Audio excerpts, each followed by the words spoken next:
This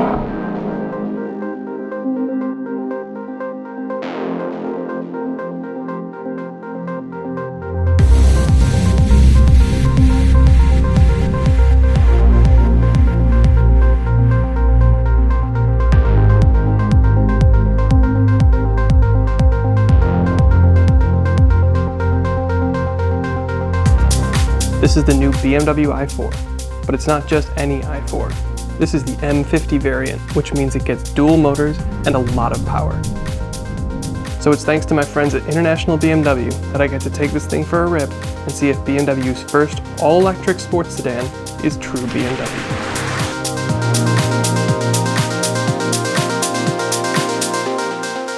One thing you'll notice about this car right away is that it feels very familiar. It looks like a normal 4 Series, the interior is very normal 4 Series, it's even underpinned by the same chassis that you would find in the normal 4 Series. Which means they save money on the development, which means you save money. In the entry i40 trim, you will start under $56,000. If you want dual motor all-wheel drive, all the power, and the full M50 experience, you'll start at $66K. Which actually really isn't that bad, all things considered. And I mentioned something a minute ago that's very important. This is the M50 trim. There's no full M version of this car, but if that bums you out, hold on. In here you have 536 horsepower and 586 pound-feet of torque, which is more power than you get in an M4 competition. And you can feel it. This thing is rapid. Interestingly enough, the way they calibrated how power comes in is still very BMW. Your rear motor drives the car most of the time, and then the front motor kicks in when it's needed for things like traction and face-peeling launches. And let's talk a little bit more about power. Sure, it's blisteringly quick, but this thing brings a lot more drama than really any other EV that I've tested. And that's because they brought the big guns in terms of sound design. If you like movies like Inception or Dune, you will love the sounds that this thing makes because Hans Zimmer himself designed the score.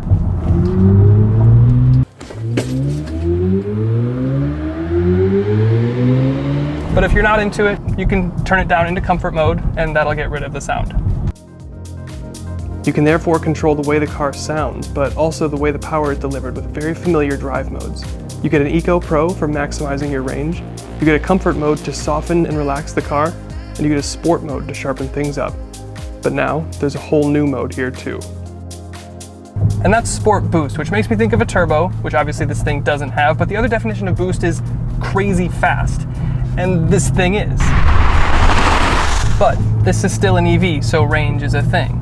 And you have other modes like Eco Pro and B mode, which is basically one pedal driving. And you can always adjust, if you don't want to leave it in B mode, you can adjust actually how much regen you want the car to do for you.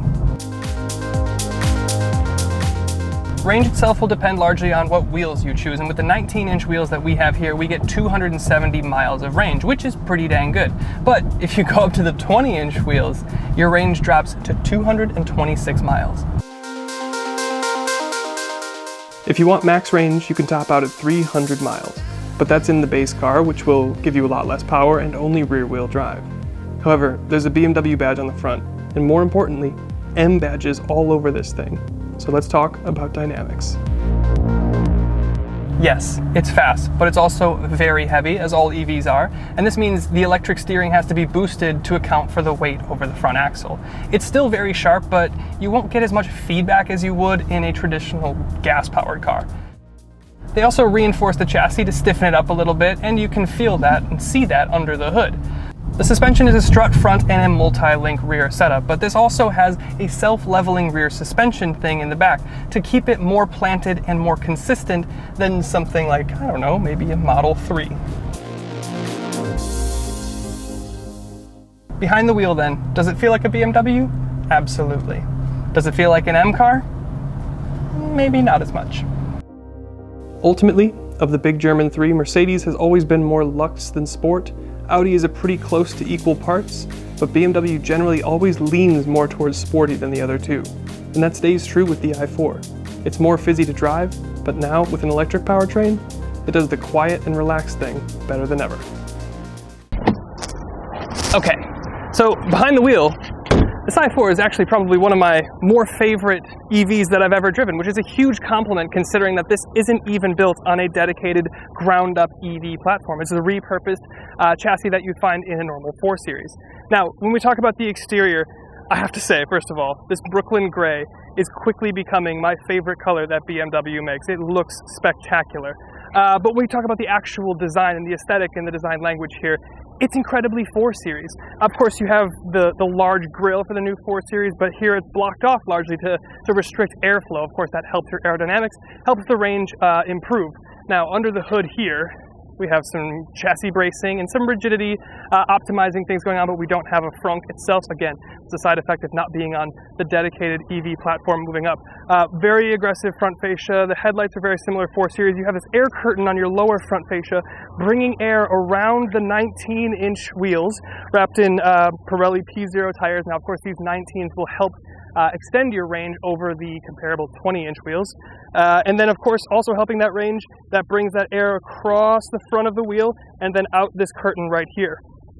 From the side, though, it's almost indistinguishable from a normal 4 Series Grand Coupe. The door handles are a tad different, just to, again, help in aerodynamics. But then you get to the back, and it's a 4 Series Grand Coupe. So you have a rear door, and you have a hatch, and it's huge. It's hugely practical and spacious.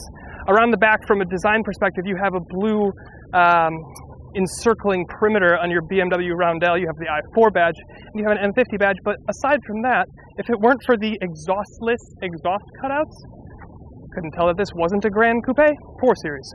But let's head inside.